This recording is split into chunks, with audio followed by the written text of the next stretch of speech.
In the weeks leading up to that fateful September day, a swarm of earthquakes had rattled the neighboring island of La Palma, hinting at the movement of magma under the surface. Rodri, who was born and raised in La Palma, was preparing for a trip to photograph scientists as they monitored the island's volcanoes, which had slumbered for the past 50 years. And then one roared awake.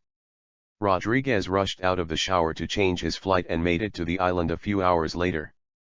That night, he snapped photos as fountains of lava shot from the Cumbre volcanic ridge, casting an eerie glow over nearby towns.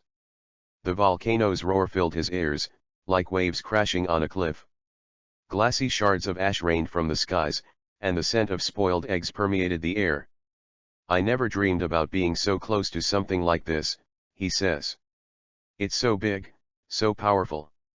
So far, the ongoing eruption has destroyed more than 2,500 buildings and displaced thousands of people.